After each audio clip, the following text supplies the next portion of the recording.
Is this the standard we hire now? The words cut through the marble lobby of Ashford Industries like a whip cracking against stone. Victoria Ashford's voice carried that particular quality, not loud but sharp enough to stop 50 people mid-stride. Thursday morning, 7:15, and the executive entrance gleamed with fresh polish that Marcus Jensen had applied 90 minutes earlier. He stood motionless, hands gripping the cleaning cart that blocked her path. His head stayed down. The cart wheels had locked again, third time this week, and he'd been wrestling the damn thing when the elevator chimed and she stepped out. Now his 5'9" frame seemed to shrink as her shadow fell across the industrial gray of his uniform. Victoria moved closer. Close enough that Marcus caught the scent of her perfume, something expensive that probably cost more than his monthly rent. Close enough to see the perfect press of her charcoal suit, the blonde hair pulled back so tight it looked painful. The diamond studs that caught the lobby's recessed lighting. People like you think you're invisible. She let the words hang in the air. Employees frozen at the security desk, at the coffee station, halfway through the revolving doors. Some had phones out. Marcus felt their eyes, their pity, their relief that they weren't him. That no one notices your incompetence. Victoria's heels clicked as she circled the cart, examining the scattered cleaning supplies like evidence at a crime scene. Spray bottles, rags, the mop bucket with its perpetually squeaky wheel. Marcus had worked here 3 years and never once left his equipment where executives walked. Never once. But the wheel had jammed, and he'd needed both hands to force it, and in that 10-second window, she'd emerged from the elevator like a missile locked on target. I notice everything. The lobby returned to motion, carefully, quietly, everyone suddenly very interested in their phones or their coffee or the middle distance. Marcus straightened slowly, meeting her eyes for the first time. Ice blue, the kind of cold that suggested she'd perfected this look long before she became a billionaire CEO. The kind of cold that came naturally. He opened his mouth. The apology formed on his tongue because that's what you did when you were invisible, when you needed the job, when a 6-year-old daughter waited at daycare depending on you for everything that mattered. I'm sorry, ma'am. I'll move it right away. Victoria's laugh came out sharp and mirthless. You'll move it. That's your response. She turned to address the lobby, making sure her voice carried to every corner, every witness. Let me tell you what I see, Mr. Jensen. The use of his name startled him. She knew his name. Of course she did. She knew everything, noticed everything, just like she'd said. The personnel files, the background checks, the 3-paragraph summary of his existence that human resources kept on file. I see a cleaning cart blocking executive access. I see equipment scattered like this is some kind of garbage dump. I see someone who clearly has no idea how to do the simplest job in this building. Marcus pulled the cart aside. The wheel protested with a metal shriek that made 2 people wince. It won't happen again. Victoria's expression shifted, something that might have been recognition flickering across her face. Not recognition of him as a person, but as a type, a category, something beneath concern. You're right, it won't. She stepped closer, and Marcus had to force himself not to back away. You know what your problem is? He said nothing. You think you're invisible. You think no one notices whether you do your job well or badly. You think because you push a mop, you don't matter. The perfume intensified as she invaded his space. Let me educate you. Everyone in this building exists to make this company run. The engineers, the accountants, the janitors. If you can't keep a cleaning cart out of my way, what else are you failing at? What corners are you cutting? What messes are you leaving for someone else to clean up? She paused, letting the silence stretch like a physical weight. People like you coast through life, expecting others to tolerate your mediocrity. Well, not here. Not in my building. Heat rose in Marcus's chest, the old anger, the engineer's pride, the man who used to solve million-dollar problems with equations and CAD programs. He pushed it down the way he'd learned to push everything down. Anger was a luxury for people with options. I apologize for the inconvenience, ma'am. Victoria's eyes narrowed. I don't want your apology. I want competence. She snapped her fingers at the security guard near the desk.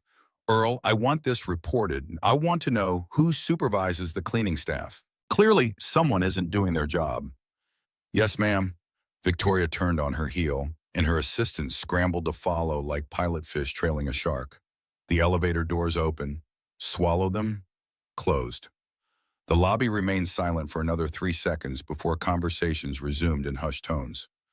Marcus finished wiping down the floor. He loaded his cart with mechanical precision. Years of practice, making his hands steady even as his mind replayed every word, every witness, every second of humiliation. The service corridor waited at the far end of the lobby, and he pushed toward it without looking at anyone. Behind him, someone whispered just loud enough for him to hear. Jesus, she didn't have to do that. Someone else responded with the resignation of experience. That's just Victoria. You get used to it. Marcus kept walking. The service corridor was mercifully empty. He leaned against the cold concrete wall, closed his eyes, breathed. 3 words echoed in his skull. People like you. That's all it took to reduce a man to nothing. 3 words from someone who'd never asked his name, never wondered about his story, never looked past the gray uniform and the mop bucket. He thought about walking out, quitting, telling Victoria Ashford exactly what he thought of her and her company and her marble floors. The fantasy played out in vivid detail, the shocked look on her face, the righteous anger in his voice, the satisfaction of finally being seen. Then he thought about Emma, 6 years old, waiting at daycare with her stuffed elephant, depending on him for food and shelter and medicine and love. Emma, who asked him every night if they had enough money for her heart medicine, who noticed when he skipped meals to stretch the grocery budget, who deserved so much better than a father who was barely holding on. Emma needed him to have a job. Emma needed him to swallow his pride and push his cart and be invisible. So that's what he would do. 10 years ago, Marcus Jensen wasn't invisible. 10 years ago, he walked into Lockheed Martin's Ohio facility wearing a charcoal suit and carrying a leather portfolio. He had an office on the 7th floor with a window that overlooked the assembly hangar. People called him Mr. Jensen and asked his opinion on technical problems that cost millions to solve. He designed guidance systems for satellites, the kind that orbited Earth collecting data on weather patterns and military installations and agricultural yields. 3 patents carried his name. When those satellites transmitted coordinates accurate to within centimeters, it was because Marcus had spent months perfecting the algorithms that made it possible. He'd met Rachel at an engineering conference in Atlanta. She worked for Boeing, specialized in materials science, had a laugh that could light up a hotel ballroom. They'd argued about composite stress tolerances over drinks, discovered a shared obsession with precision and problem solving and doing things right. Married at 28 in a small ceremony that her parents attended via video call because her father's heart condition made travel risky. Emma arrived 3 years later, 6 weeks premature, 3 pounds and change, with lungs that didn't quite work right and a heart that murmured when it should have been silent. The NICU doctors at Riverside Methodist spoke in careful tones about congenital defects in monitoring protocols and reasonable expectations. Rachel had held Marcus's hand so tight, her wedding ring left marks. Emma survived, thrived even, growing into a bright-eyed toddler who loved picture books and asked impossible questions about how clouds worked and why birds didn't fall down. The heart murmur persisted, benign, the doctor said, but requiring monthly checkups. Nothing serious, just expensive. Rachel got sick when Emma was 3. Ovarian cancer, stage 4 by the time they caught it. The oncologist at Ohio State gave them 6 months. Rachel fought for 18, and every one of those months cost more than Marcus made in a year. The savings vanished first. The retirement account followed. They sold the house in Westerville, the 3-bedroom colonial with the oak tree in the backyard where Marcus had planned to build Emma a swing set. They sold Rachel's car, then Marcus's car, then bought a beater Honda that lasted 4 months before the transmission died and he couldn't afford to fix it. Marcus borrowed from friends until the friends stopped answering his calls. He maxed out credit cards at 22% interest. He took loans from companies that didn't ask questions about credit scores, just wanted collateral, and charged rates that should have been criminal. Rachel went through 3 rounds of chemotherapy, 2 experimental trials, a surgery that the insurance company denied and they paid for anyway by mortgaging their future. None of it worked. The cancer spread to her liver, her lungs, her bones. By month 16, she was in hospice care, and Marcus was sitting beside her bed holding her hand while machines beeped and medical debt crushed down on him like atmospheric pressure. She died on a Tuesday afternoon in September. The leaves outside her window were just starting to turn. She whispered that she was sorry. Sorry for leaving. Sorry for the debt. Sorry for the burden. Marcus told her there was nothing to forgive. He meant it, but meaning it didn't pay the bills. After Rachel died, Marcus was left with $280,000 in debt and a 3-year-old daughter who kept asking when mommy was coming home. His engineering career was over. 18 months absent, references outdated, desperation showing in every interview. The recruiters took one look at his resume gap and moved on to candidates without complications. He needed work, any work, something that paid enough to keep Emma fed and let him pick her up from daycare by 3 o'clock. Ashford Industries was hiring janitors. The pay was $12 an hour. No benefits, no insurance, no questions about the gap in his employment history. Marcus took the job and told himself it was temporary. 3 years later, he was still pushing a mop. Marcus's shift ended at 2. He changed in the basement locker room, stuffing his uniform into a plastic grocery bag, pulling on faded jeans and an Ohio State sweatshirt that had been a graduation gift from his parents. The sweatshirt was 15 years old, the logo cracked and peeling, but it still fit and reminded him of a time when his future meant something. The bus to Emma's daycare took 45 minutes. Marcus stared out the window at Columbus sliding past, strip malls and gas stations and apartment complexes with optimistic names like Riverside Gardens and Oakmont Estates. He tried not to think, tried not to replay Victoria Ashford's words, tried not to calculate how many more months he could afford rent if he picked up extra shifts at the grocery store on weekends. People like you. The phrase wormed into his thoughts anyway. Emma was waiting by the window when Marcus walked up. The moment she saw him, her whole face transformed. Pure joy, uncomplicated love, the kind of expression that made everything else worth enduring. She ran to him, threw her arms around his legs, pressed her face against his thigh. "Daddy!" Marcus knelt and hugged her properly, breathing in the scent of the strawberry shampoo the daycare used and the faint tang of playground mulch. "Hey, sweetheart, how was your day?" "Good. Miss Patterson said I drew the best rainbow, and Tommy shared his crackers with me, and we learned a song about a caterpillar. Want me to sing it? Maybe on the bus. We've got to hurry, remember?" Doctor's appointment. Emma's face fell.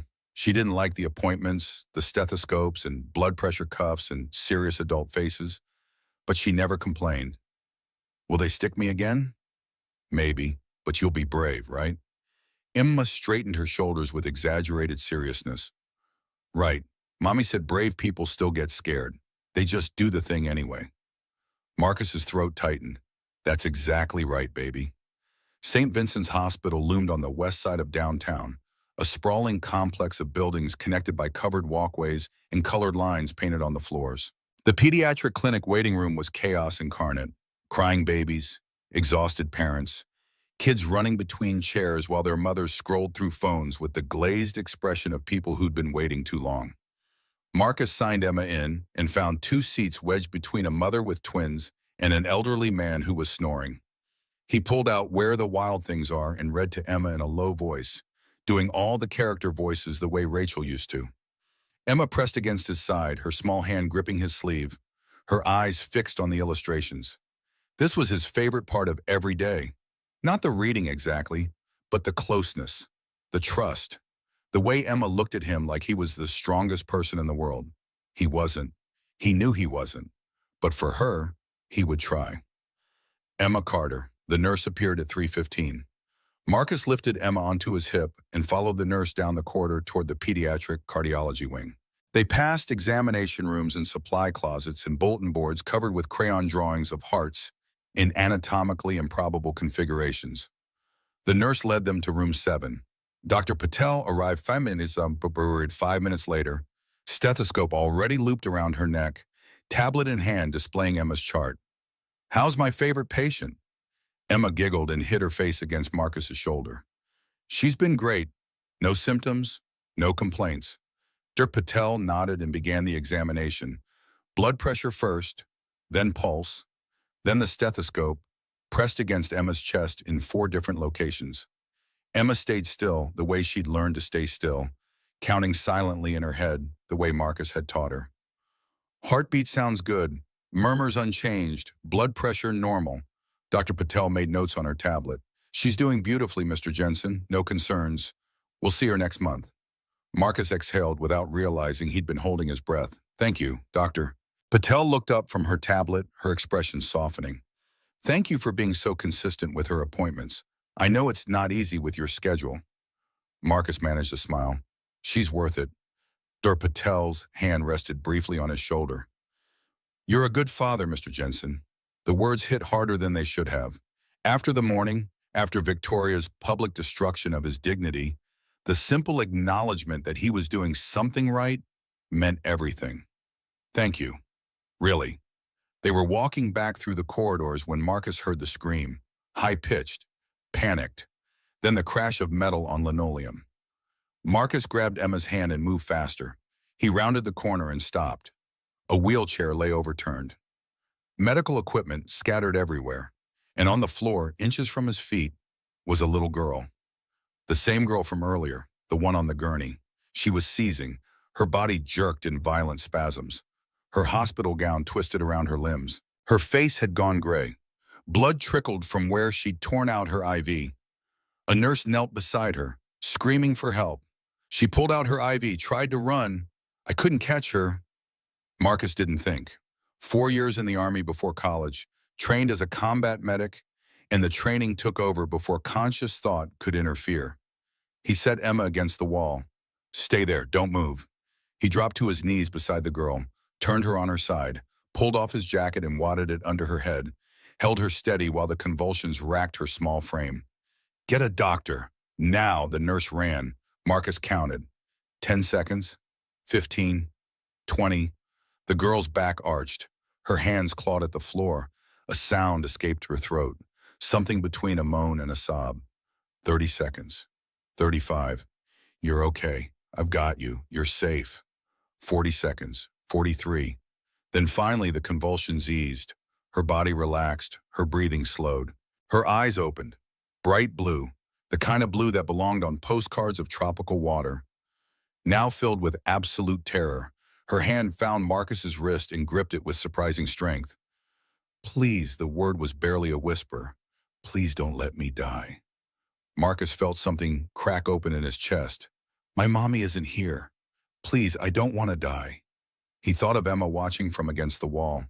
He thought of Rachel dying in a hospital bed, whispering apologies. He thought of all the promises he'd made and couldn't keep. But this girl was looking at him, begging him. You're not going to die. I'm right here. I'm not going anywhere. Promise, I promise. The medical team arrived, 2 doctors, 3 nurses, a gurney that appeared from nowhere. They lifted her with practiced efficiency, attached monitors, called out readings in medical shorthand that Marcus half remembered from his Army days. BP 70/40 and dropping, heart rate 140. Get her to trauma. Marcus stepped back. His hands were shaking. His jacket lay on the floor, spotted with blood. Emma ran him, wrapped her arms around his legs. You saved her, Daddy. Marcus picked her up, held her close, tried to breathe. The doctors are going to help her now. But you helped first. You were brave. Brave. He didn't feel brave. He felt hollowed out, scraped raw, like every emotion he'd been holding at bay for 3 years had suddenly broken through whatever dam he'd built to contain them. But if Emma saw bravery, that was enough. Somewhere behind him, a woman's voice cut through the controlled chaos of the hospital corridor, high, frantic, demanding to know where her daughter was. Marcus didn't turn around. He didn't see Victoria Ashford run past, mascara streaking her face in dark rivulets. He didn't see her collapse against the trauma room door, beating her fists against the wood while security guards tried to calm her down. He only knew that somewhere, a mother was terrified, and a little girl was fighting for her life. The hospital intercom crackled to life. Code red, O-negative blood needed immediately. Pediatric emergency, all compatible staff report to donation center. Marcus stopped walking. The words echoed in his head, reorganizing themselves from sounds into meaning. O-negative, the rarest blood type. His blood type. The blood type that had made him valuable to the Army, that Rachel had shared, that appeared on his dog tags and his medical records and every blood donation card he'd ever carried. Emma tugged his sleeve. Daddy, that's your special blood, the kind Mommy had. Marcus looked at his daughter. He thought of the little girl who'd gripped his wrist, who'd begged him not to let her die. The blue eyes filled with terror. The small hand holding on like he was the only thing anchoring her to the world. Yeah, baby, it is. He took Emma's hand. We need to go help someone. The donation center occupied the ground floor, tucked between the cafeteria and the administrative offices. Marcus had passed it 100 times during Emma's appointments, but had never been inside. Today, the hallway outside was packed. Nurses, doctors, hospital staffs, all crowding around the intake desk. Voices overlapped, creating a wall of sound that pulsed with barely contained panic. I'm a positive. Can that work? We need O negative specifically. I'm sorry. What about O positive? That's close, right? It's not compatible. I'm sorry. Next, please. Marcus pushed through the crowd, Emma's hand tight in his. A woman in scrubs stood behind the desk, coordinator badge dangling from a lanyard around her neck. Her face was drawn with exhaustion and something worse, the look of someone watching time run out on a life she couldn't save. Excuse me. The coordinator didn't look up. Blood type, O negative. Her head snapped up. Her eyes locked onto Marcus's face with an intensity that made him take a step back. You're sure? I'm sure. She grabbed his arm. Come with me, now. Marcus started to protest. Wait, my daughter, bring her. We don't have time. The coordinator pulled Marcus through the crowd, past the intake desk, into a small examination room in the back. She pointed at a chair. Sit. I need to verify your blood type. 5 minutes. Marcus sat. Emma climbed into the chair beside him, her stuffed elephant clutched to her chest, watching everything with solemn attention. What's happening? The coordinator was already drawing blood from Marcus's arm, her movements precise despite the tremor in her hands. The girl, she's dying, 7 years old, internal hemorrhage. She's lost too much blood and we're completely out of O negative. Every hospital in the city is running low. The regional blood center can get us units, but not for 4 hours. Marcus felt his stomach drop. She doesn't have 4 hours. The coordinator met his eyes. No, she doesn't. Emma tugged at Marcus's sleeve. Daddy, is this about the girl from before? The one you helped? Marcus looked at his daughter. Her eyes were wide, but not frightened. She trusted him completely. Whatever he decided, she would accept. Yeah, baby, it's about her. Emma nodded with the seriousness of a judge rendering verdict. Then you have to help her again. The coordinator ran the blood through the testing machine. Marcus watched the seconds tick by on the wall clock, each one feeling like a small death, each one bringing that little girl closer to whatever waited on the other side of consciousness.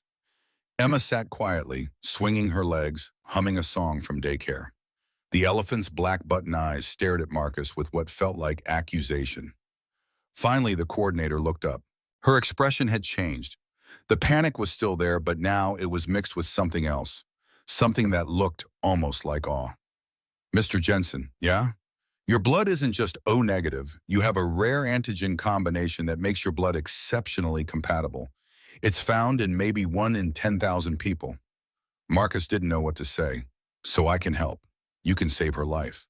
The coordinator paused, and Marcus recognized the shift in her posture, the preparation for delivering bad news. But I need to be honest with you. The amount of blood this child needs, it's significant, more than a standard donation. We're talking about 2 units, maybe more. That's pushing the limits of what's safe for a single donor. Marcus thought about work tomorrow, the shift he was supposed to cover, the weekend job at the grocery store, stocking shelves for $11 an hour, the rent due next week. What are the risks? Dizziness, fatigue, possibly fainting. You'll need to rest for several days afterward. Eat iron-rich foods. Monitor yourself for complications. Then he thought about the little girl, the blue eyes, the desperate plea. Please don't let me die. I'll do it. Mr. Jensen, I need you to understand. I understand. I'll do it. The coordinator studied his face for a long moment. Whatever she saw there seemed to satisfy her. Okay, let me get you set up. The donation room was small and clinical. two reclining chairs, monitoring equipment, a window that looked out onto the parking lot. Marcus settled into the chair on the left. A nurse appeared and began prepping his arm, swabbing the inside of his elbow with alcohol, tapping the vein to make it stand out beneath the skin. Emma climbed into the chair beside him, her legs dangling over the edge. "Does it hurt, Daddy?" "Just a little pinch. Nothing bad. You're being brave." "I'm trying." The nurse inserted the needle. Marcus felt the familiar pressure, the strange sensation of blood leaving his body through a tube he could see but barely feel. He watched the crimson flow into the collection bag and thought about where it would go, into a little girl's veins, keeping her alive, giving her a chance. He hoped it would be enough. "Mr. Jensen," the nurse's voice was gentle, "the coordinator told me about your situation. Your daughter can stay here with you, but if you'd like, we have a children's area down the hall. Volunteers, toys, books." Marcus looked at Emma. "What do you think, sweetheart? Want to go play for a little while?" Emma shook her head firmly. "I want to stay with you." "You sure? This might take a while, and Daddy's going to be pretty boring just lying here." "I don't care. I want to stay." Marcus felt his heart swell until it threatened to crack his ribs. "Okay, baby, you can stay." The nurse smiled. "I'll bring some juice and crackers for both of you." She left. Marcus and Emma sat in comfortable silence, watching the blood flow through the tube, listening to the soft beeping of the monitoring equipment. Outside, afternoon sunlight slanted through the window, painting golden rectangles on the floor. After a few minutes, Emma spoke. "Daddy?" "Yeah?" "The girl from before, the one who was scared. Is your blood going to make her not scared anymore?" Marcus considered the question. "I hope so, sweetheart. When people are sick, sometimes they need blood from other people to help them get better. That's what I'm giving her." Emma processed this. "So part of you will be inside her?" "In a way, yeah." Emma nodded, satisfied. "That's good, because you're the best daddy. So she'll have some of the best daddy inside her, and that will help her be strong." Marcus blinked hard. His throat was tight. That's a nice way to think about it, baby. Mommy told me that."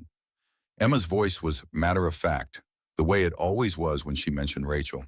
"She said when people share parts of themselves with other people, it makes everyone stronger. She said that's what love is." Marcus couldn't speak. He just reached out and took Emma's hand, holding it tight while his blood flowed through the tube into the bag that would save a stranger's daughter. The donation took 45 minutes. By the end, Marcus felt like someone had replaced his skeleton with wet cardboard. The room swayed when he moved his head too fast. His limbs felt disconnected from his brain, responding to commands a half-second too late. The nurse had him drink 2 cups of orange juice and eat a package of crackers that tasted like salted cardboard. The weakness persisted, a deep, bone-level exhaustion that made simple movements feel like solving differential equations. "You need to take it easy. No heavy lifting for at least 24 hours. No driving. Plenty of fluids and rest." Marcus nodded, not trusting himself to speak. "Is there someone who can pick you up? You really shouldn't be taking public transit in your condition." Marcus thought about the bus ride home. 45 minutes, 2 transfers, Emma on his lap because the buses were always crowded this time of day. "I'll be fine." The nurse looked skeptical but didn't argue. "At least wait in the lobby for a while. Make sure you're stable before you leave." "Okay." Marcus stood slowly, gripping the arm of the chair for support. The room tilted, then steadied. Emma took his hand, her small fingers wrapping around his with fierce protectiveness. "I'll help you, Daddy." They made their way out of the donation room, through the hallway, toward the main lobby. Marcus's legs felt like they belonged to someone else. Heavy, unreliable, disconnected from his brain's commands. Each step required conscious thought, deliberate effort. He was halfway down the corridor when he heard the voice. "Please, someone, please. They said someone might be able to help." A woman's voice, high and frantic, ragged with the kind of desperation that came from watching the world collapse in real time. Marcus kept walking. The lobby was just ahead. A few more steps and he could sit down. Rest. Wait for the dizziness to pass. "My daughter, she's dying. They said there's a donor. Please." Something in the voice made Marcus slow down. Something familiar. Something that tugged at the edge of memory like a song he had heard years ago and couldn't quite place. He reached the lobby and stopped. The donation center doors were directly ahead, and standing in front of them, her back to Marcus, was a woman in an expensive suit. Her blonde hair had come loose from its severe bun. Her shoulders were shaking. Her voice was barely recognizable, stripped of authority, of contempt, of ice-cold precision. But Marcus recognized it anyway. The woman turned around. Victoria Ashford. Her face was streaked with mascara. Her eyes were red and swollen. Her hands were trembling visibly. She looked like a woman who had been broken into pieces and hastily reassembled by someone who'd lost the instruction manual. For a moment, she didn't see him. She was scanning the lobby, searching for something, someone who could save her daughter's life. Her eyes moved past security guards, past waiting families, past the coffee station and the information desk. Then her eyes found his face. Marcus watched the recognition dawn, watched her expression cycle through confusion, disbelief, shock. Watched her mouth open and close and open again with no sound emerging. Mrs. Ashford. The coordinator appeared beside Marcus, oblivious to the tension crackling between them like a live wire. Good news. We found a donor. A perfect match, actually. Better than perfect. He has a rare antigen combination that makes his blood exceptionally compatible. Victoria's eyes hadn't left Marcus's face. Who? The coordinator gestured at Marcus like she was presenting a prize on a game show. Mr. Jensen here. He just finished donating 2 units. Your daughter is receiving the transfusion right now. Her vitals are already stabilizing. Victoria stared at Marcus. Marcus stared back. Neither of them spoke. The lobby continued around them, people walking, phones ringing, the PA system calling for Dr. Somebody to report to somewhere, but in the bubble between them, the world had gone silent. Emma tugged at Marcus's hand. Daddy, who's that lady? The question broke the spell. Victoria's gaze dropped to Emma, to the small girl with the stuffed elephant, the girl who was looking up at her with innocent curiosity and no comprehension of the history compressed into this moment. She's... Marcus paused, choosing his words carefully. She's the mother of the girl I helped. Emma's face brightened. Oh, your daughter is going to be okay, ma'am. My daddy gave her his blood. He's the bravest person in the whole world. Victoria made a sound, something between a laugh and a sob. Her hand came up to cover her mouth. She tried again. I don't... The coordinator frowned, sensing something wrong. Mrs. Ashford, are you all right? Victoria didn't answer. She was staring at Marcus with an expression he couldn't read. Shock, disbelief, guilt, gratitude, all of them tangled together in a knot that seemed to be choking her. How? She finally managed to force the word out. How are you here? How did you... Marcus kept his voice quiet. Even. My daughter had an appointment. I heard the announcement. I came to help, but you... Victoria stopped, swallowed hard. You know who I am. Yes, you know what I said to you this morning. Yes, and you still... Her voice broke. You still gave your blood for my daughter? The lobby had gone silent. People were watching now, sensing drama, phones probably recording. The whole scene about to become tomorrow's gossip. Marcus looked at this woman, this powerful, wealthy, ruthless woman, and saw something he hadn't expected to see. He saw a mother, just a mother, terrified and desperate and broken by the possibility of losing her child. No different from any other mother. No different from Rachel, who had fought so hard to stay alive for Emma. Your daughter was scared. She was alone. She needed help. Victoria's face crumpled. But Marcus cut her off. His voice was still quiet, but it carried weight now. The weight of every sleepless night, every humiliation swallowed, every choice made for Emma's sake. What you said to me this morning has nothing to do with her. She's a child. She's innocent. She doesn't deserve to die because her mother was cruel. Victoria flinched like he'd slapped her. I'm not a saint, Mrs. Ashford. I'm not doing this to make you feel guilty. He sank into a chair near the window and pulled Emma onto his lap. She curled against his chest, her elephant tucked under her arm, her breathing already slowing towards sleep. Outside, the afternoon sun painted the parking lot in shades of gold and amber. Cars came and went. People walked to their vehicles, climbed in, drove away to lives Marcus would never know. He closed his eyes and tried not to think about the woman he just walked away from. It didn't work. Victoria Ashford's face kept swimming before his eyes. Not the cold, contemptuous face from this morning, the broken one, the one with tears cutting through the mascara, the one that had looked at him like he was a ghost or a miracle or something she couldn't quite comprehend. You know what I said to you this morning, and you still gave your blood? Yes, he had, and he would do it again without hesitation, because that little girl's life was worth more than his wounded pride. But that didn't mean the wound had healed.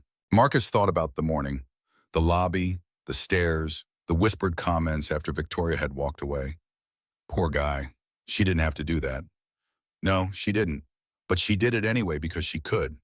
Because power meant never having to see the humanity in people beneath you. Because people like Marcus were invisible. Convenient targets for frustration, punching bags who couldn't punch back. He wondered if Victoria Ashford had ever been humiliated in her life. If she had ever stood in front of a crowd of people and felt the weight of their pity. If she had ever gone home at night and replayed someone's words in her head, wondering if they were right, wondering if she really was as worthless as they made her feel. Probably not. People like Victoria Ashford didn't get humiliated. They did the humiliating. Until today. Marcus opened his eyes. Emma slept against his chest, her breathing soft and regular, her hand still clutching his shirt. Through the window, the sun continued its slow descent toward the horizon, painting the sky in colors that would have been beautiful if Marcus had any energy left to appreciate them. Somewhere in this hospital, a little girl was receiving his blood. Somewhere, doctors were monitoring vitals and adjusting drips and doing whatever medical magic they did to keep people alive. Somewhere, Victoria Ashford was probably sitting by her daughter's bedside, holding a small hand, thanking God or the universe or random chance for a second chance she didn't deserve. Marcus closed his eyes again. He didn't know what would happen next. Didn't know if Victoria would try to find him, thank him, apologize. Didn't know if he'd still have a job tomorrow or if Earl, the security guard, had already filed that report and set wheels in motion that would end with Marcus's employee ID deactivated and his locker cleaned out. Didn't know if any of this mattered.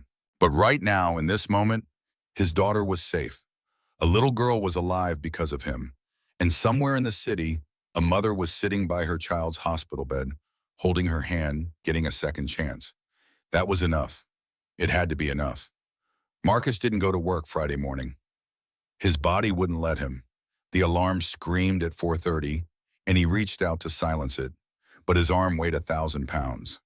The room spun when he opened his eyes. His head pounded like someone was driving railroad spikes through his skull. He called in sick for the first time in 3 years. The voice on the other end belonged to his supervisor, a man named Ed who'd worked at Ashford Industries longer than Marcus had been alive. "Carter? You okay? Blood donation yesterday took more out of me than I expected." A pause, right. "I heard about that." Another pause, longer this time. "Everyone's heard about that." Marcus closed his eyes. Of course they had. Take the day. Take 2 if you need them. Ed's voice softened in a way Marcus had never heard before. "And Carter? What you did, that was something. I don't know if I could have done it. Not after what she said to you." Marcus didn't respond. He just hung up and let the phone drop onto the couch beside him. Emma appeared in the doorway of the bedroom, rubbing her eyes, her stuffed elephant dangling from one hand. "Daddy, you're still here." Marcus pulled himself into a sitting position, fighting the wave of nausea that accompanied the movement. "I'm taking a day off, sweetheart. Daddy's tired." Emma crossed the room and climbed onto the couch beside him. She pressed her small hand against his forehead, the way he always did when she was sick. "You're not hot, but you look like a ghost." Marcus managed a weak smile. "Thanks, baby. That's very comforting. I'll take care of you." Emma's face took on the seriousness of a surgeon accepting a critical case. "I'll make you toast and bring you juice and read you stories." "That's what you do when I'm sick." Marcus pulled her close, breathing in the familiar scent of her strawberry shampoo. "That sounds perfect." Emma made toast. It came out burned on one side, cold on the other. The butter applied in uneven clumps that refused to melt. Marcus ate every bite and told her it was delicious. She poured him juice and spilled half of it on the counter. then got frustrated trying to clean it up. Why is grown-up stuff so hard? The question came out with genuine distress, and Marcus recognized his daughter in that moment. Not the perfect angel who never complained, but a 6-year-old trying to do things beyond her ability and getting upset when they didn't work. It just takes practice, sweetheart. You're doing great. Emma's face brightened.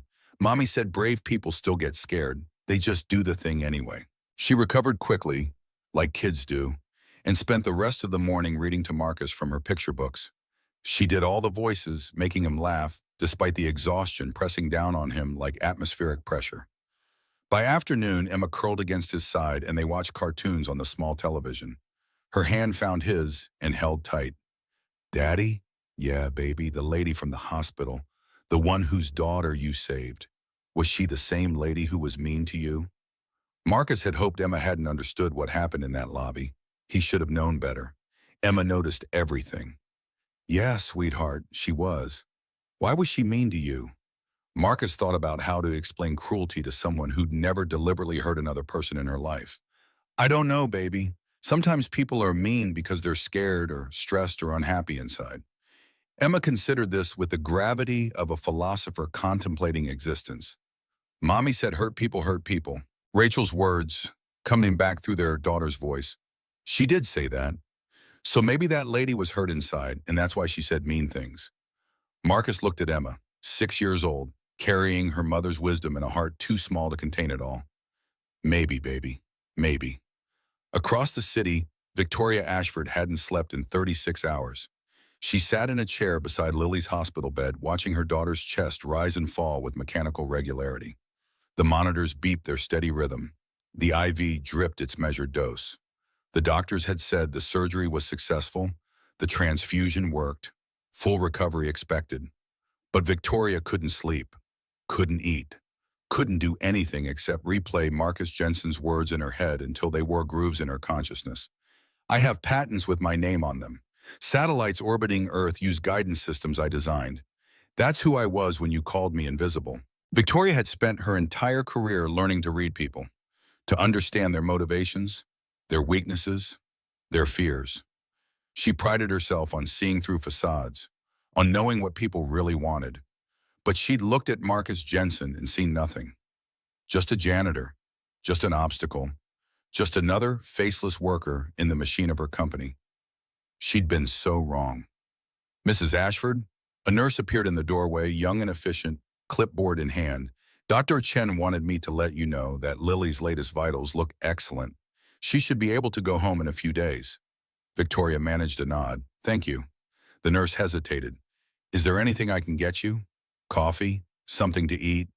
No, thank you. The nurse left. Victoria turned back to Lily, watching the small chest rise and fall. She thought about what Marcus had said, about his daughter with a heart condition, about working 2 jobs and still not being able to afford health insurance, about lying awake at night worrying what would happen if Emma got worse. Ashford Industries employed over 4,000 people. How many of them were like Marcus Jensen? How many were struggling, suffering, drowning in medical bills and debt? How many came to work every day, did their jobs, and went home to live as Victoria had never bothered to imagine? She didn't know. She had never asked. People like you. Her own words echoed back at her, taking on new and terrible meaning. You think you're invisible. He wasn't invisible. He had never been invisible. She had just chosen not to see him. That was worse. That was so much worse. Victoria put her head in her hands and wept. Lily woke at dawn, her eyes opened slowly, focusing on the ceiling tiles, then moving to find her mother's face. Mommy? Victoria jerked upright, nearly knocking over the chair. I'm here, baby. I'm right here. Where's the man? Lily's voice was weak but clear. The one who helped me. Victoria's throat tightened. He went home, sweetheart. He has a daughter of his own to take care of. Is he coming back? Victoria didn't know how to answer that. I don't know, baby. Maybe. I want to thank him. He promised he wouldn't let me die, and he didn't. Victoria felt tears sliding down her face again. I know, sweetheart. I want to thank him too. Lily reached out and took her mother's hand. Her grip was weak but warm. Mommy, why are you crying? Victoria wiped her eyes with her free hand. I'm just happy you're okay, baby. That's all. But it wasn't all. It wasn't even close to all. And Victoria knew that no matter how many tears she cried, she couldn't wash away what she'd done. The board meeting was scheduled for 9 Friday morning. Victoria had known it was coming. She'd abandoned a critical investor presentation. She'd left Robert Chen, the CFO, to handle questions he wasn't prepared to answer. She'd put her personal life ahead of company interests. In the world of corporate leadership, that was unforgivable. She arrived at Ashford Industries headquarters at 8:45, 2 nights in the hospital with Lily. No sleep. Her suit was wrinkled. Her hair was hastily pinned back. She looked nothing like the polished, intimidating CEO who usually commanded the boardroom. She didn't care. The boardroom was full when she entered. 8 faces arranged around the mahogany table that had cost more than most people made in a year. Harold Weston sat at the head, chairman of the board, 73 years old, face carved from granite and patience worn to nothing. Olivia, sit down, Victoria sat. I assume you know why we've called this meeting. I do. Harold leaned forward, fingers steepled. Your departure Wednesday caused significant concern among our institutional investors. Robert did his best to reassure them, but questions were raised about your commitment to this company, about your judgment, about your priorities. Victoria listened without responding. She'd prepared for this, had rehearsed her explanation, marshaled her arguments, planned her defense. Hours of mental preparation while sitting beside Lily's bed, constructing the perfect justification for why a CEO could abandon a board meeting to rush to a dying child. But sitting here now, looking at these faces, these people who saw her only as a function of quarterly earnings, she felt something shift inside her. My daughter almost died. The words came out quiet, flat, a statement of fact that needed no embellishment. Harold nodded with the impatience of someone who'd heard excuses before. We understand that, Victoria, and we're glad she's recovering. But this company employs over 4,000 people. Their livelihoods depend on stable leadership, on investors who trust us to put the business first. Victoria felt the old reflexes kicking in, the CEO mask, the armor she'd worn for 15 years, deflecting criticism, projecting strength, never showing weakness. Then she thought about Marcus Jensen's face, the quiet dignity in his refusal to be diminished. The way he'd looked at her in that hospital lobby, not with hatred or anger, but with understanding that somehow cut deeper than either. I know. Harold's expression suggested he was waiting for more. The justification, the promise that it wouldn't happen again, the reassurance that Victoria Ashford was still the ruthless leader who'd built Ashford Industries into a $4 billion company. So what do you have to say for yourself? Victoria looked around the table, saw impatience on Gerald's face, disappointment on Martha's, barely concealed contempt on Richard's. These were people who prided themselves on never letting personal matters interfere with business. People who had missed births and funerals and anniversaries for the sake of the company. People who measured worth in profit margins and stock prices. People exactly like her. I have spent 15 years proving my commitment to this company. Her voice was still quiet, but something had changed in it. A hardness, a certainty. I've sacrificed birthdays and recitals and school plays. I've missed first steps and first words and first days of school. I've given this company everything, and I told myself it was worth it because I was building something important. She paused. Wednesday afternoon, a janitor saved my daughter's life. Harold frowned, confusion breaking through the granite. I'm not sure what that has to do with a janitor I had humiliated that very morning, a man I had called invisible. The boardroom went silent. His name is Marcus Jensen. He has a degree in mechanical engineering. He has patents with his name on them. He used to design guidance systems for satellites. But when his wife got sick, when the medical bills consumed everything he had, he took the only job he could find, a janitor position at this company. He did it because he has a 6-year-old daughter who depends on him, a daughter with a heart condition who needs regular medical care that he can't afford because we don't offer health insurance to our cleaning staff. Victoria stood, her hands gripped the edge of the table. This man gave 2 pints of his blood to save my daughter. He did it knowing who I was, knowing what I'd said to him, knowing that I'd humiliated him in front of 50 of our employees. She looked at each board member in turn. Do you want to know why he did it? No one answered. He said, "She's a child. She was scared. She needed help." Victoria's voice cracked slightly, but she didn't stop. That's it. No conditions, no demands, no strategic calculations, just basic human decency, the kind I had completely forgotten existed. Harold shifted uncomfortably in his seat. "Victoria, I'm not finished." The sharpness in her voice cut through whatever he'd been about to say. "This company needs to change. We need health insurance for every employee, regardless of position, flexible scheduling for parents, emergency assistance programs for people dealing with medical crises, a company that treats its workers with dignity, not as productivity units to be optimized and discarded." Harold's face reddened. "That would cost millions. I know what it would cost. I also know what it takes when we don't do it. We lose people like Marcus Jensen, brilliant, talented, dedicated people who could be contributing so much more if we just gave them a chance." She straightened, gathering her papers. "You can support me in this, or you can replace me.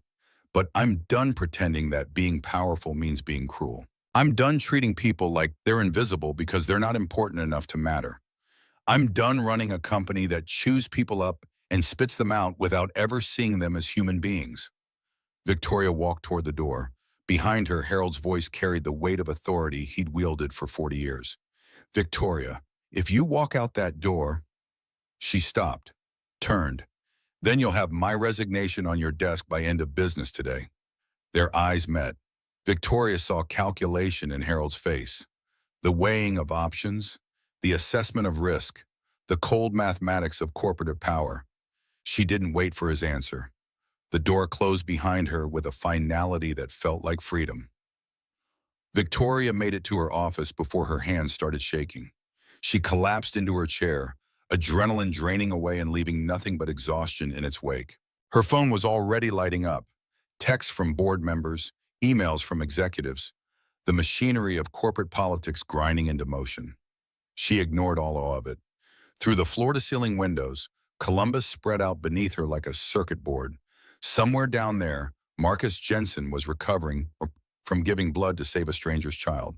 Somewhere, Emma Jensen was reading to her father, being brave, carrying wisdom she'd inherited from a mother who died too young. Somewhere, Victoria's daughter was lying in a hospital bed, alive because a man she'd called invisible had chosen to be better than she deserved. Her phone buzzed. A text from Harold. "Board vote 5-3 in your favor. Present your initiative plan." Monday. Victoria stared at the message for a long moment. 5-3, not unanimous. Richard, Gerald, and Martha had voted against her. But she'd won. She had 5 days to figure out what came next.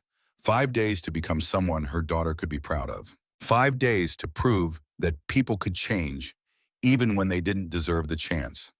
She picked up her phone and opened a new message to her assistant. "I need everything we have on employee benefits programs, national benchmarks, competitor analysis, and I need contact information for Marcus Jensen."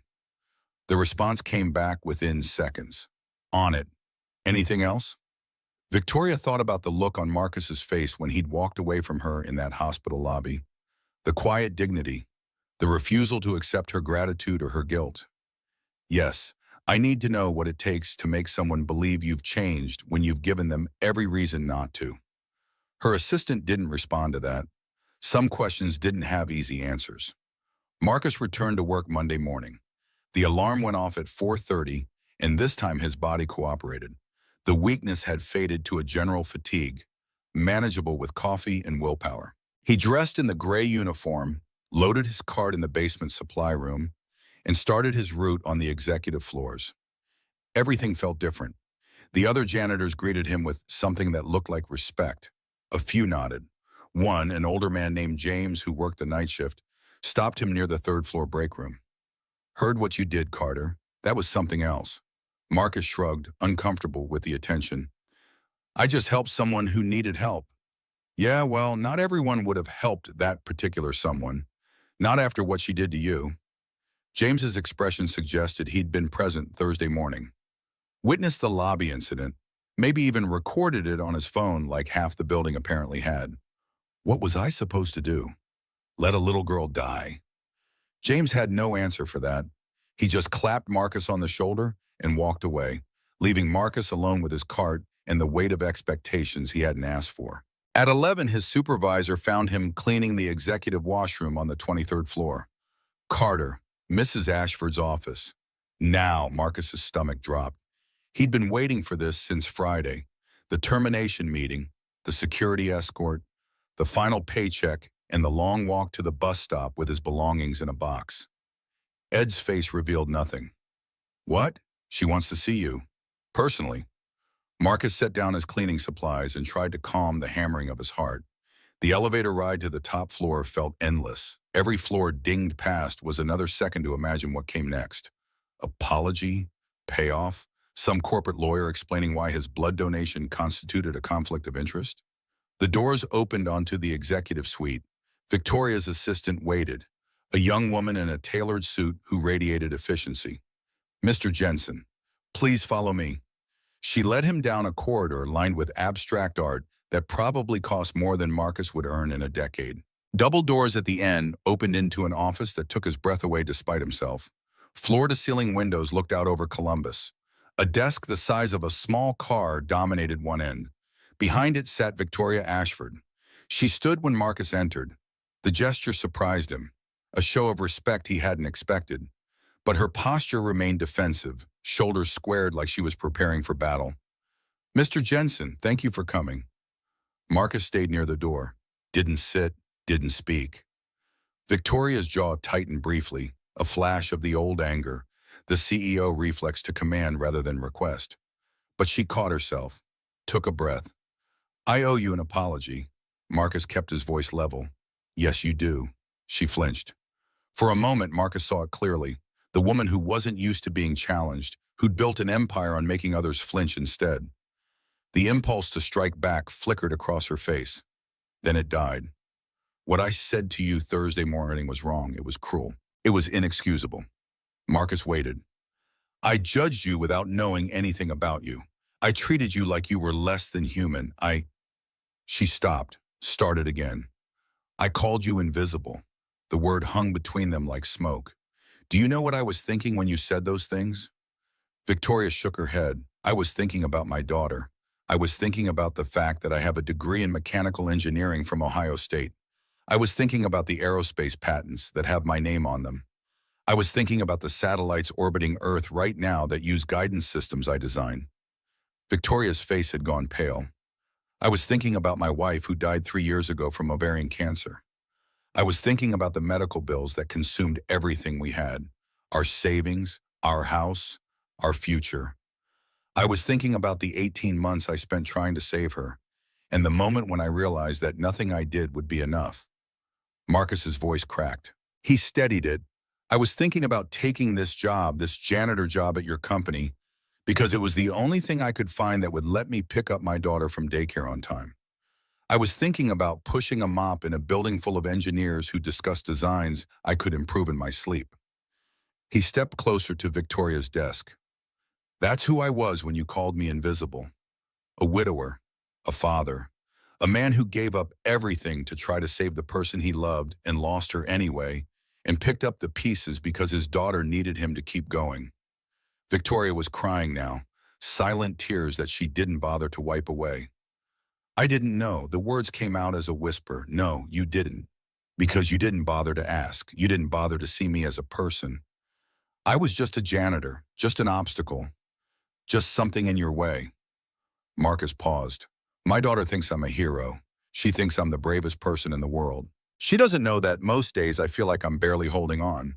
She doesn't know that I work 2 jobs and still can't afford health insurance. That I lie awake at night worrying about what will happen if her heart condition gets worse. That sometimes I'm so tired I want to give up. His voice dropped lower. But I don't give up.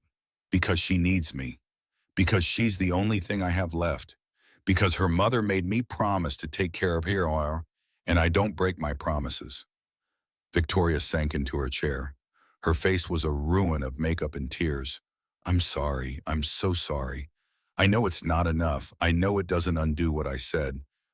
But I don't know what else to say. Marcus studied her for a long moment. He thought about Rachel, who'd always believed in second chances, who'd seen good in people even when they didn't deserve it, who taught Emma that hurt people, and sometimes the cruelest ones were just the most scared.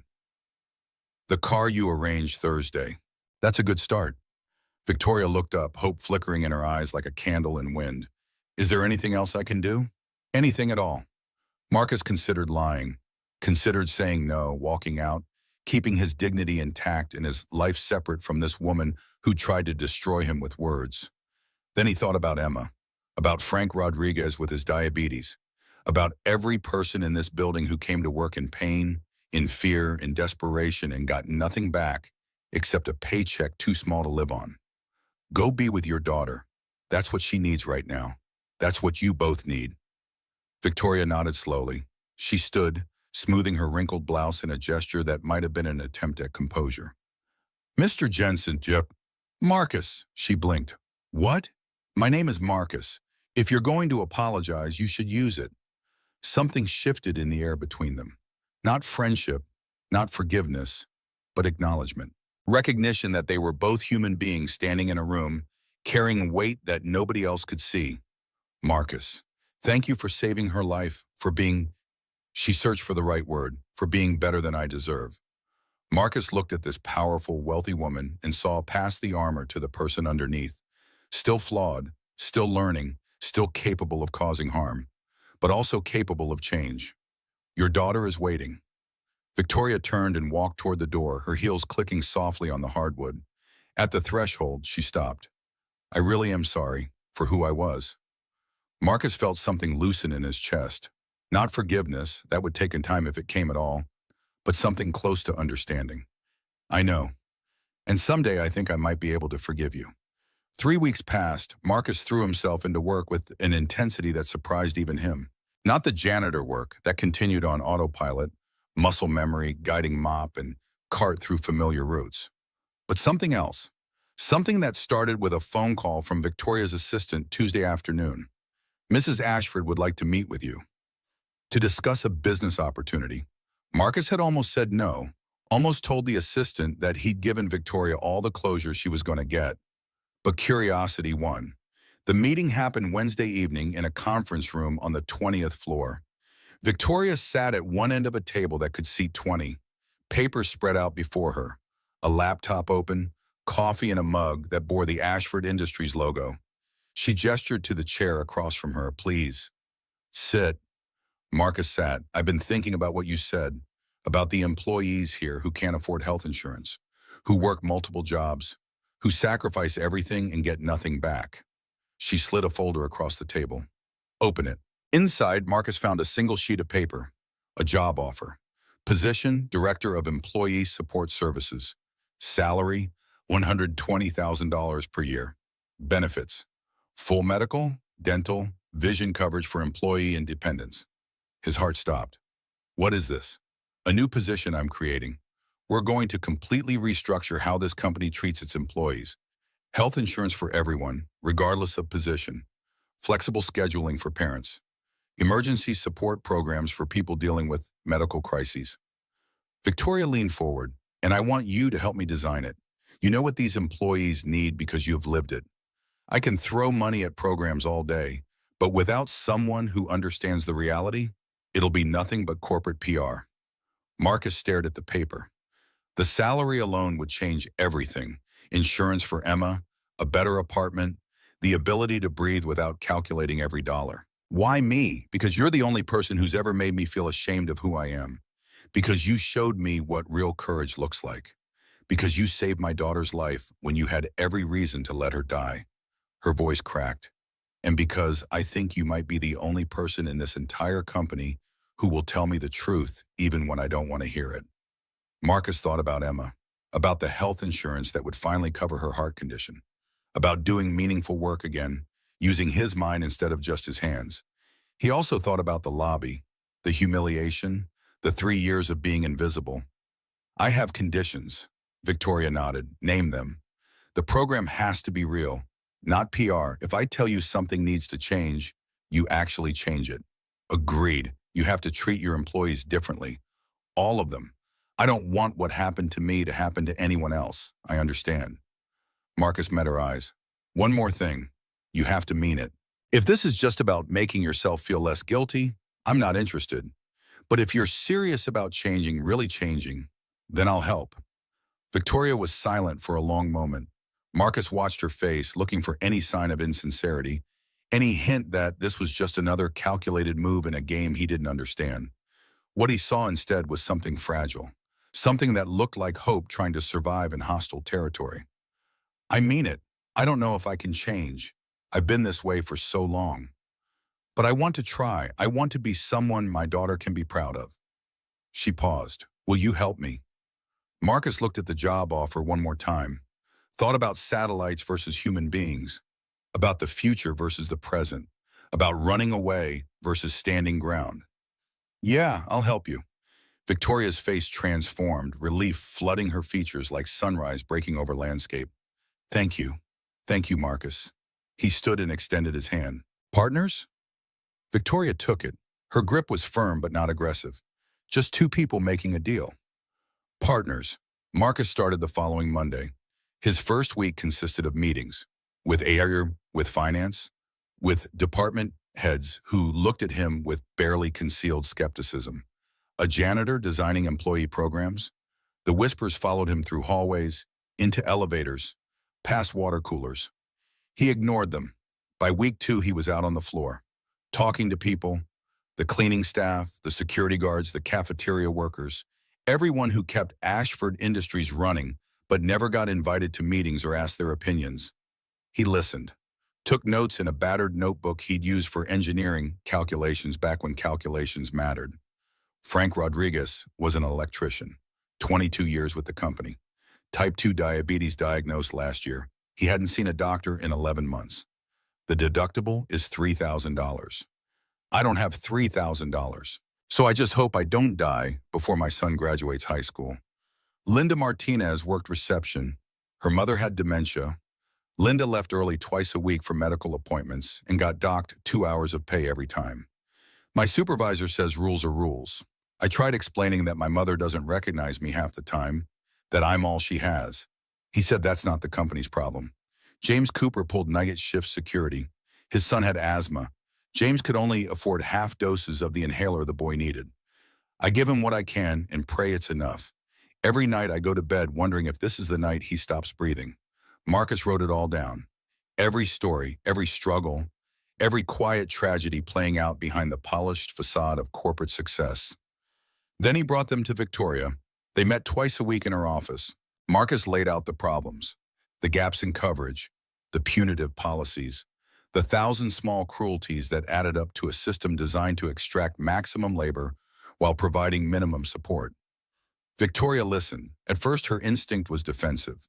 The CEO reflex to justify, to explain, to minimize.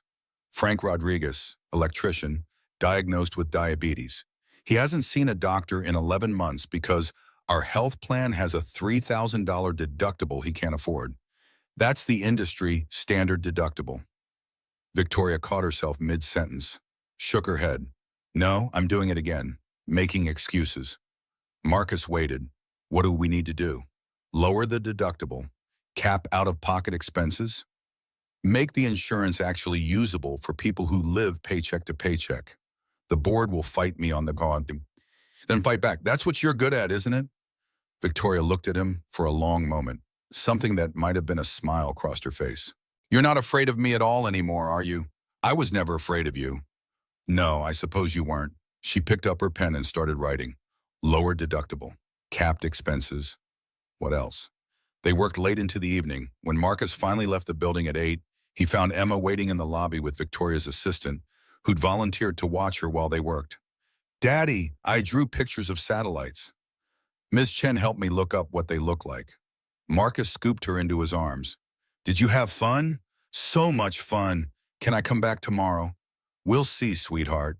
He carried her toward the exit, past the marble floors he used to mop, past the elevators he used to clean, past the security desk where Earl waved goodnight like they were colleagues instead of janitor and guard.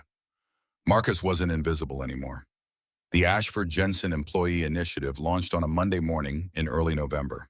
The same lobby where Marcus had been humiliated 3 months earlier now held a stage, rows of chairs, banners proclaiming a new era of employee dignity.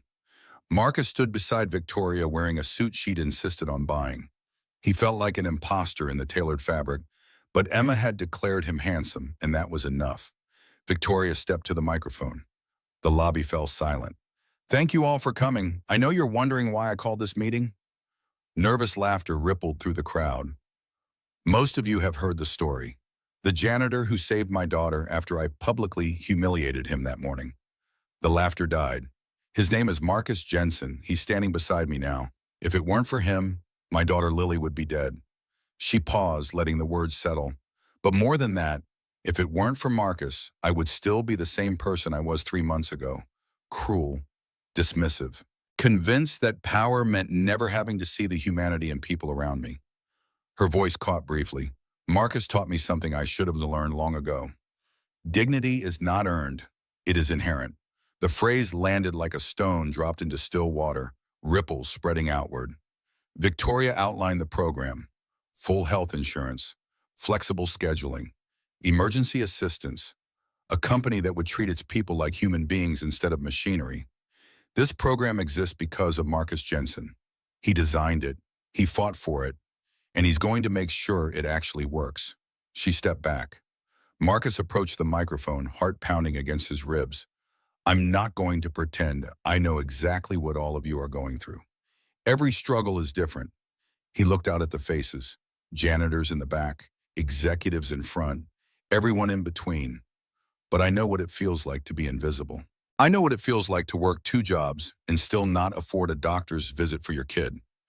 His voice steadied. "My daughter has a heart condition. For 3 years, I've been terrified that something would happen and I wouldn't be able to afford treatment. That fear sat in my chest every single day." Emma sat in the front row beside Lily, both girls watching with identical expressions of pride. This program won't solve everything, but it might mean one less parent has to choose between a doctor's appointment and a paycheck. It might mean one less child grows up wondering why their parent is always tired and scared.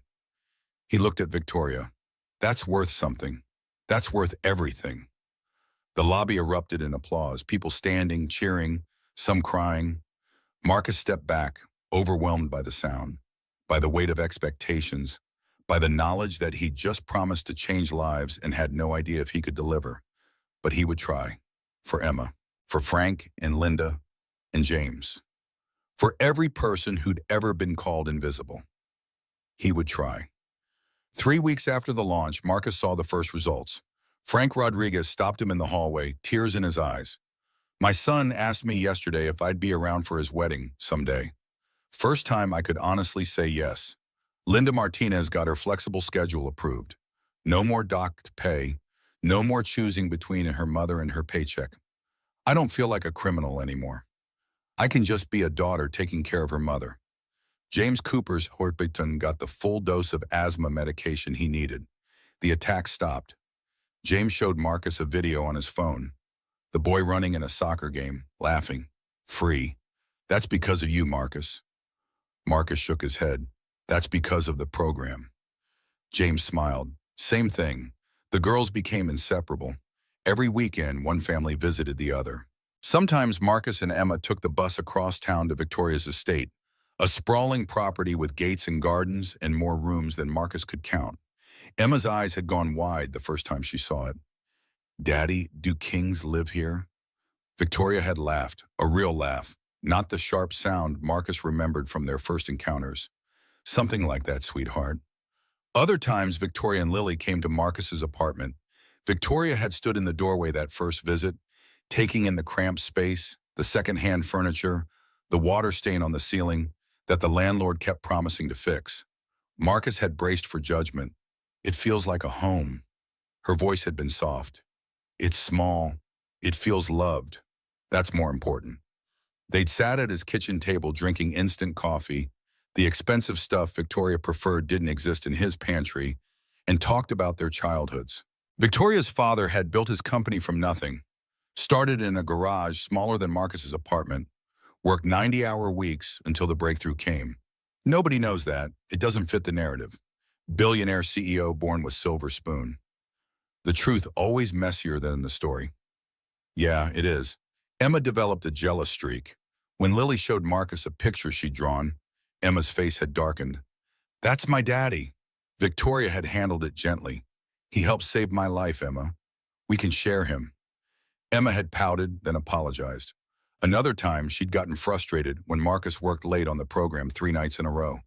"You're always at work now, just like before." Marcus had knelt to her eye level. "This work is for kids like you, kids whose parents can't take them to the doctor." Emma had crossed her arms. "Okay, but you have to read 2 stories tonight." "Deal." Lily's 8th birthday fell on a Saturday in late November. Victoria threw a party at the estate, dozens of children from Lily's private school, parents sipping champagne, a professional magician performing tricks that cost more than Marcus's monthly rent. Emma had spent 3 days making Lily's gift, a scrapbook filled with drawings, photos from their hospital visits, ticket stubs from the movies they'd seen together. Every page decorated with stickers and glitter that Marcus would be finding in his apartment for months. On the drive over, Emma had grown quiet. What if she has too many presents and mine gets lost? Marcus had pulled her close. "It won't get lost. It's the most important one." "How do you know?" "Because it's the only one that tells the story of your friendship. All the other presents are just things. Yours is a memory." Emma had smiled, satisfied with the logic. The gift opening happened on the lawn. Lily sat surrounded by boxes wrapped in expensive paper, ribbons cascading like waterfalls. She opened tablets and designer clothes and toys that probably required engineering degrees to assemble. Each gift received a polite thank you before being set aside. Then she reached Emma's scrapbook. The lawn went quiet. Even the adults stopped talking, watching the birthday girl slowly turn pages. Lily's face transformed, wonder giving way to joy, giving way to tears. She looked up at Emma. "This is the best present anyone has ever given me. Ever." Lily jumped up and ran to Emma, wrapping her in a hug that nearly knocked them both over. The other children stared in confusion. Their expensive gifts lay forgotten on the grass. Victoria's hand touched Marcus's arm. "You've raised an extraordinary child." Marcus watched his daughter hold her friend, both of them crying happy tears. She raised herself. "I just tried not to get in the way." "That's not true, and you know it." Marcus didn't argue.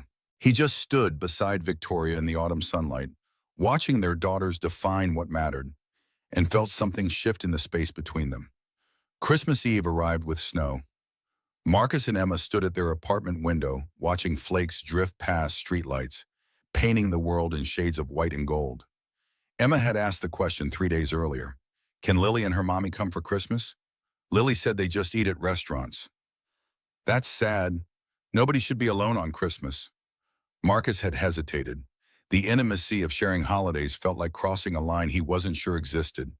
But he'd called Victoria anyway. Her voice had cracked when she answered. Really? You're inviting us? Emma insisted, a long pause. I haven't had a real Christmas since my father died 23 years ago. I always thought it was overrated.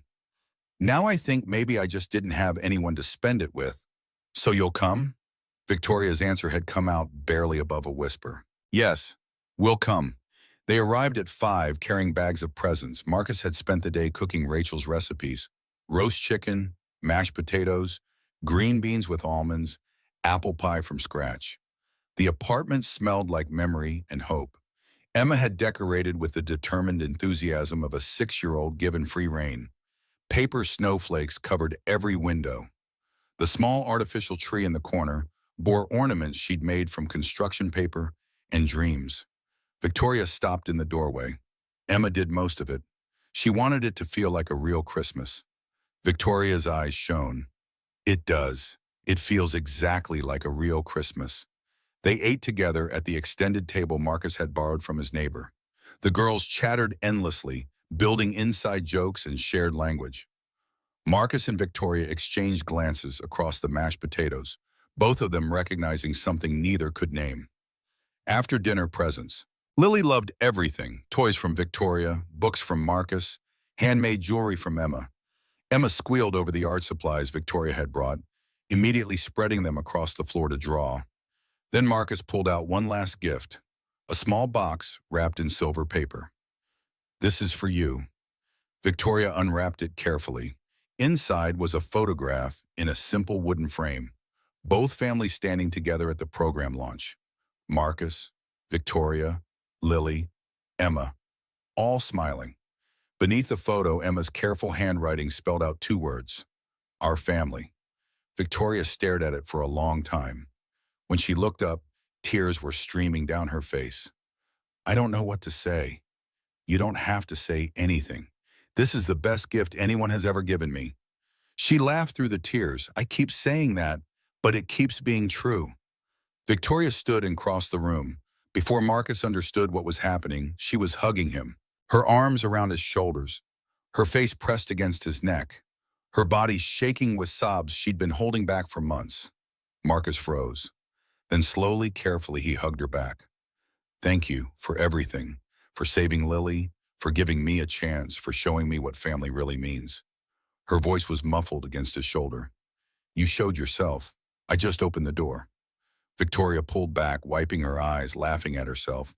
Look at me, crying on Christmas Eve like a child. Nothing wrong with crying. It means you're alive. Is that another thing Rachel used to say? Yeah, it is. Victoria smiled, unguarded, genuine, beautiful in its vulnerability. I wish I could have met her. She would have liked you. Eventually, after giving you a very hard time first. I probably would have deserved it. Definitely. They both laughed. Across the room, Emma and Lily looked up from their art supplies with matching confusion. What's so funny? Nothing, sweetheart. Just grown-up stuff. Emma turned to Lily. Grown-up stuff is weird. Lily nodded solemnly. The weirdest. New Year's Eve brought more snow. Marcus and Emma stood at their window watching midnight approach. The city spread out below them in lights and possibilities. Daddy, this was the best year ever. Emma's voice carried absolute certainty. Even though we were sad sometimes? Marcus thought of Rachel, of loss, of everything they'd survived. Even though it was hard. Emma was quiet for a moment. Mommy says being sad and being happy aren't opposites. She says you can be both at the same time. When did she tell you that?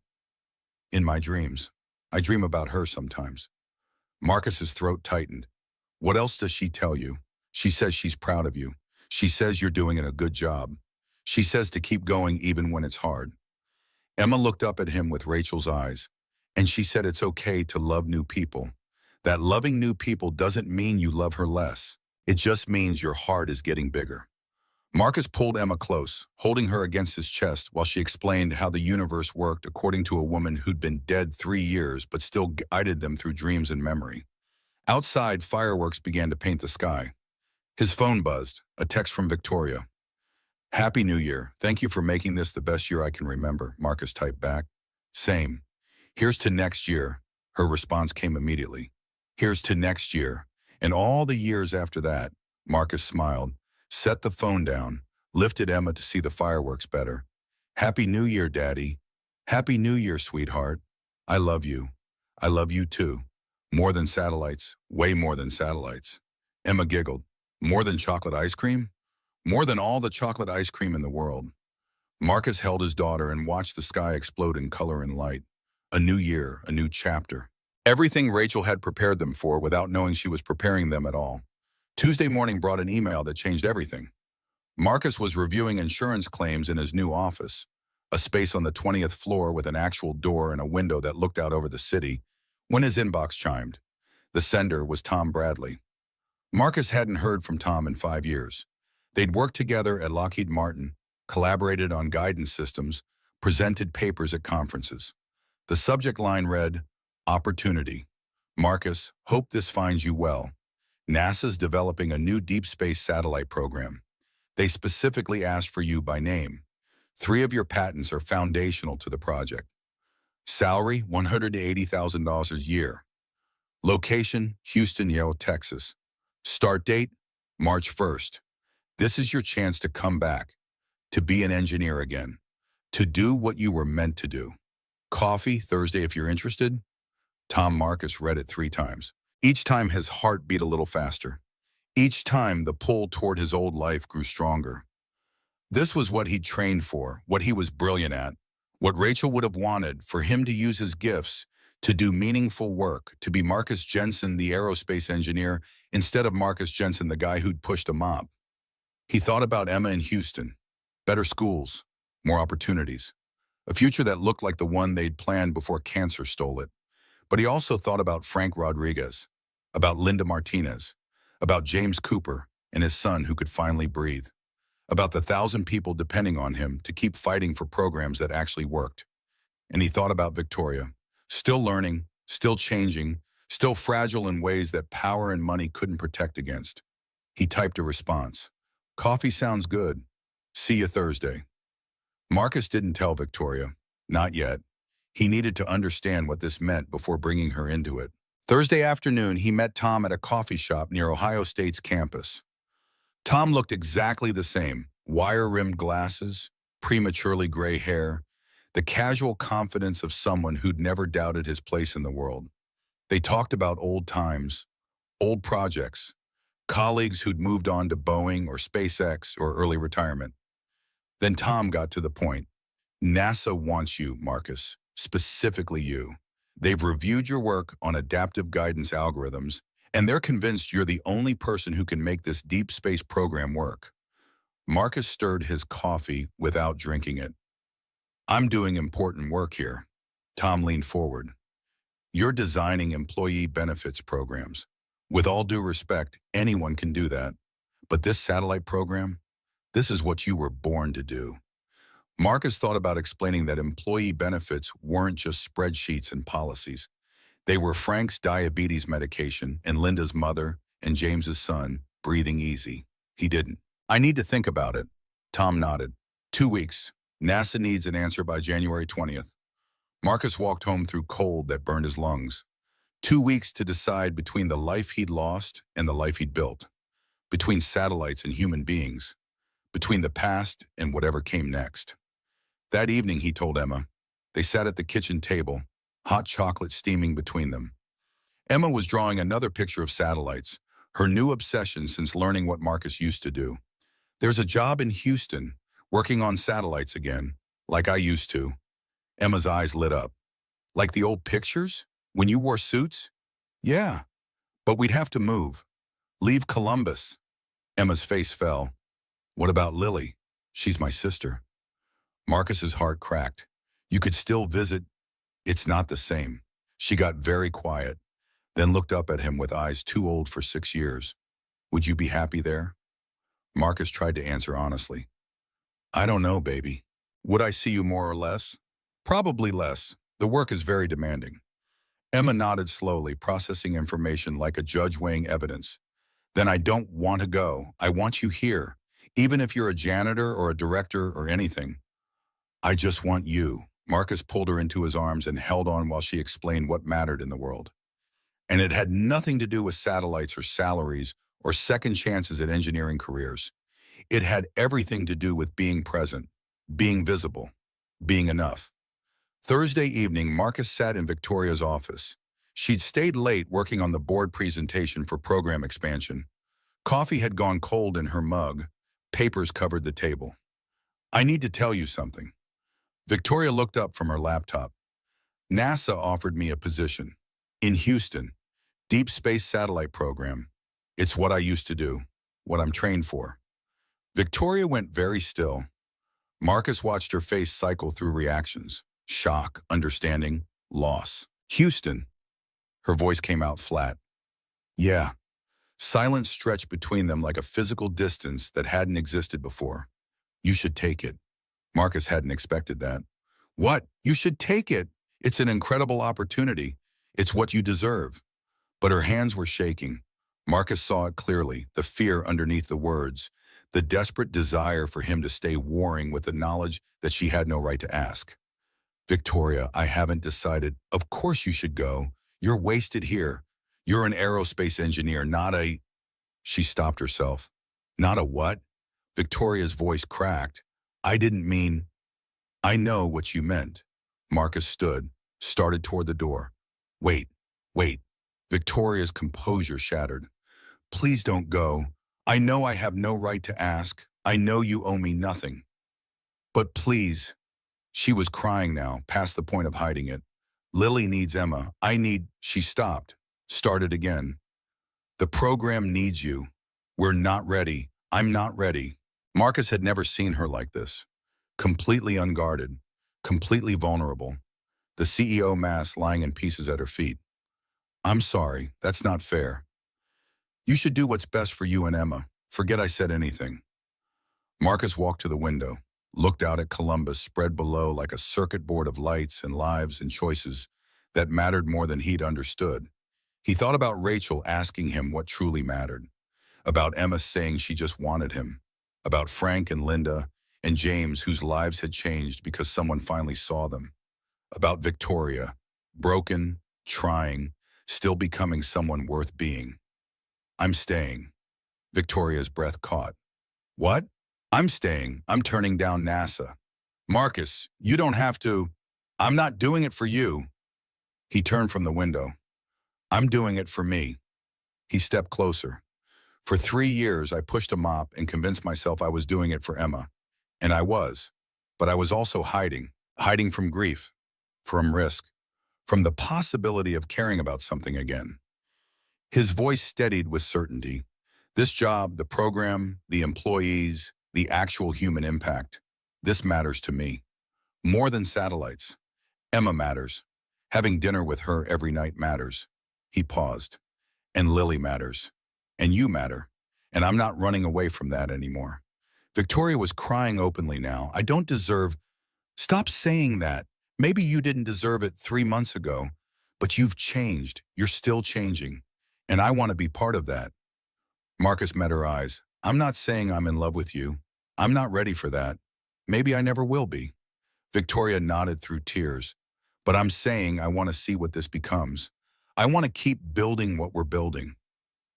Together. Victoria's voice came out barely above a whisper. I can wait, however long it takes. Or if it never happens. I'm grateful you're staying. Marcus extended his hand across the space between them. Partners? Victoria took it. Partners. They stood like that for a long moment. Two people who'd started as enemy and victim, now standing as equals, building something neither could have imagined. Not romance, not yet, maybe not ever.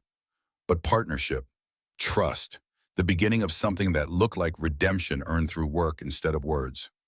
Marcus called Tom Bradley the next morning. I'm turning down the NASA position. Tom's disappointment carried through the phone. Are you sure this is once in a lifetime? I'm sure. I have work to do here. Work that matters. A pause. I respect that. If you ever change your mind, thank you, Tom, but I won't.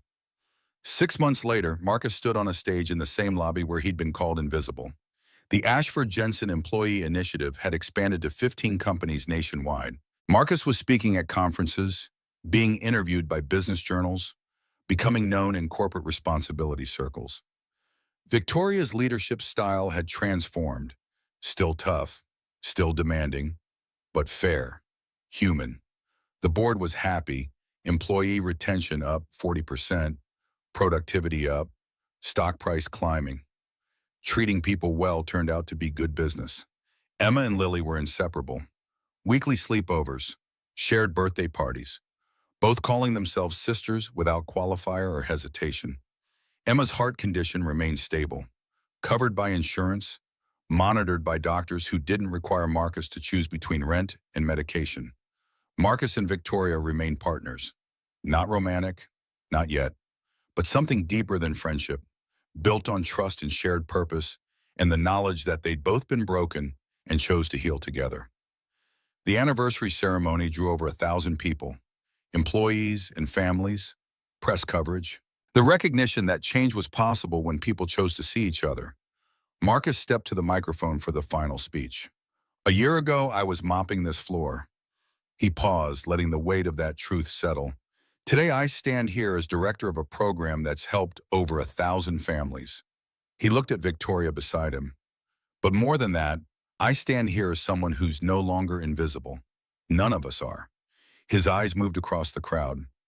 Janitors, security guards, executives, everyone. You matter. You are seen. You always were. We just needed to learn how to look. The applause was deafening. Afterward, Marcus and Victoria stood at her office window watching the sunset over Columbus. The ceremony had ended. The crowd dispersed. Just the two of them looking at a city where invisible people were finally being seen. Thank you, Marcus, for everything. Victoria's voice was quiet. Thank you for seeing me. Victoria's hand found his. Not romantic. Just connection, support, partnership. They stood together as the sky turned gold and amber and finally deep blue. Two people who destroyed and saved each other, now building something that would outlast them both. Not perfect, not complete, but not alone, and not invisible, never invisible again.